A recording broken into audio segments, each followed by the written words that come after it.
E aí, pessoal, tudo certo?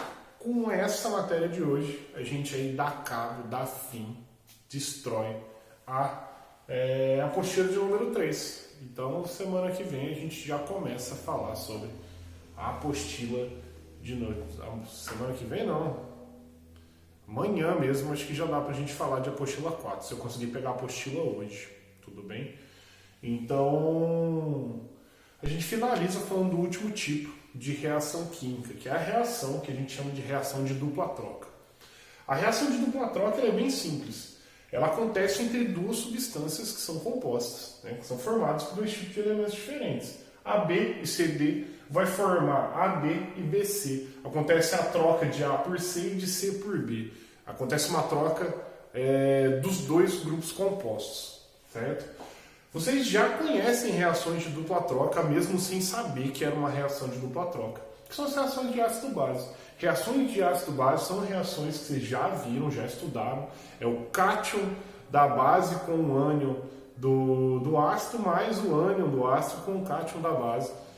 Com o cátion do ácido com o ânion da base. Acontece essa troca para formar o sal e água, que vocês estão mais habituados a ver, que é a reação da bolacha, tá bom? Então AB mais CD forma AD mais BC. Duas substâncias compostas trocando entre si as suas partes, tá bom?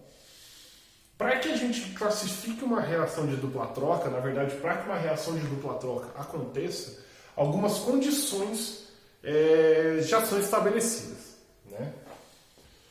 E essas condições elas são dadas a partir da comparação de propriedades do produto em relação aos reagentes. Então você vai olhar os produtos em relação, pelo menos um dos produtos, né, com relação aos reagentes, certo?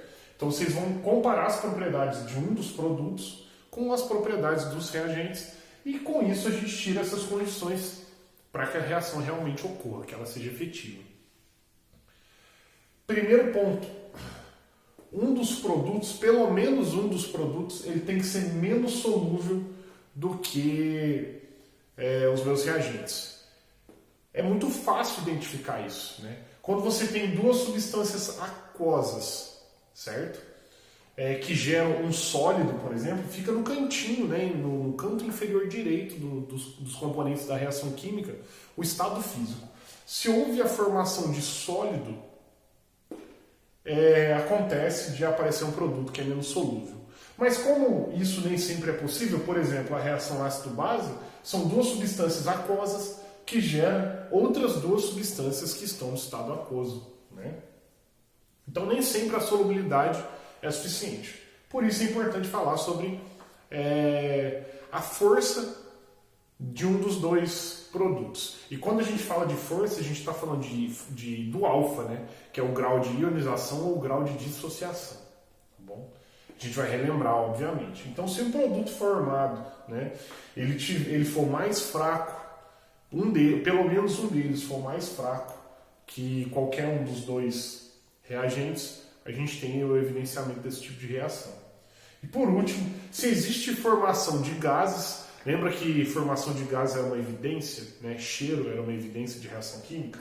Então, a formação de gases tem a ver com a volatilidade desses produtos. Se um desses produtos for gasoso, ele é mais volátil que qualquer um dos dois reagentes. Portanto, mais uma evidenciação de reação química. Certo? Então, se substâncias aquosas, líquidas ou sólidas geram gás, eu estou falando do evidenciamento de uma reação química porque um deles é mais volátil. Para a gente lembrar dessas propriedades aqui com relação à reação de dupla troca, a gente precisa lembrar vocês de alguns pontos. Como eu disse antes, em relação à solubilidade desses produtos formados, né? Quando existe a formação de precipitado, por exemplo, no enunciado de algum exercício é falado para você que foi formado precipitado, é possível que seja uma reação de dupla troca. Então a solubilidade, ela leva em consideração a solubilidade de bases e a solubilidade dos sais. A solubilidade das bases está dentro da regrinha de decoreba que vocês já viram no estudo de bases. As bases que são solúveis são as bases do grupo 1 e o hidróxido de amônio. Coloquei errado aqui, NH4H, perdão pessoal. NH4 OH. É o hidróxido de amônio, tá certo? Existem as bases que são pouco solúveis. São as bases do grupo, algumas das bases formadas pelos elementos do grupo 2. As bases formadas por cálcio, hidróxido de estrôncio e hidróxido de bário, certo? Metade do grupo 2 praticamente. E as bases que são praticamente insolúveis, não existe o termo insolúvel, né? Falar que a substância é insolúvel na química não está certo. Por isso que a gente usa o termo praticamente insolúvel. Ela é quase insolúvel. Ela tem uma solubilidade muito baixa. Então, com relação à solubilidade, a gente precisa saber a solubilidade das bases para ter noção. Já a solubilidade dos sais está numa tabelinha da página 55. Não tem como eu colocar na minha lousa pequena, tá certo? E nem na aula de vocês, né, dentro da escola, eu colocarei na lousa, porque é uma tabelinha. Isso vai ser fornecido para você de alguma forma, mas é importante vocês lerem e terem noção em relação à solubilidade dos sais, de acordo com essa tabelinha aí, certo?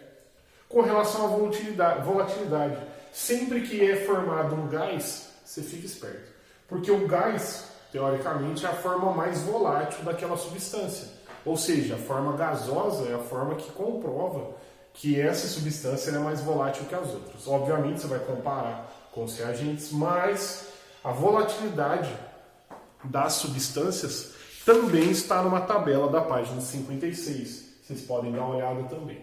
Então a dica é, em relação à solubilidade, se houve a formação de precipitado, ou seja, substância sólida, aconteceu uma reação de dupla troca.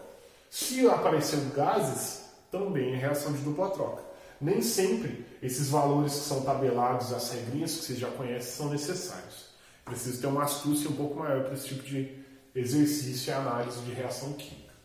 E sobre a força, vocês estão cansados de saber, a gente falou sobre força de ácidos, forças de bases, tá? A gente fala de força porque, por exemplo, né, a água, ela ioniza muito pouquinho, ela é muito fraca em relação às outras substâncias. Então, a formação de água na reação de ácido e base é a comprovação de que foi dupla troca.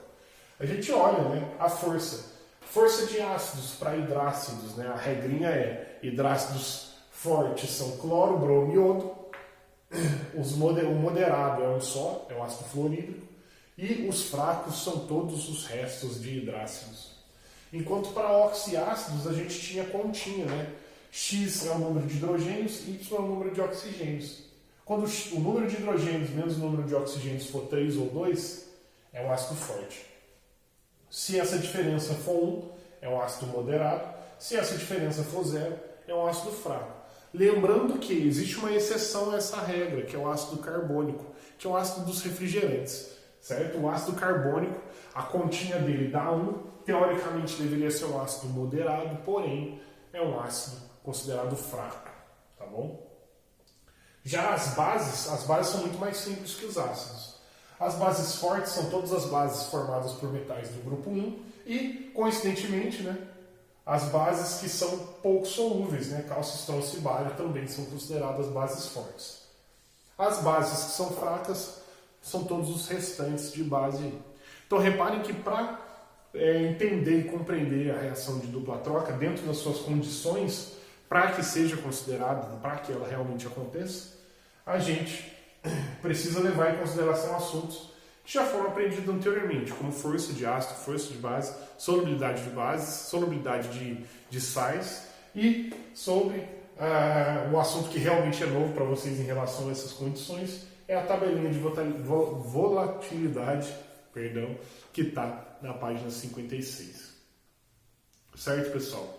Espero que vocês tenham entendido, né? E amanhã a gente está de volta aí, ou com a apostila 4 ou com a resolução desses exercícios. Certo, pessoal? Se cuidem. Até amanhã. Tchau, tchau.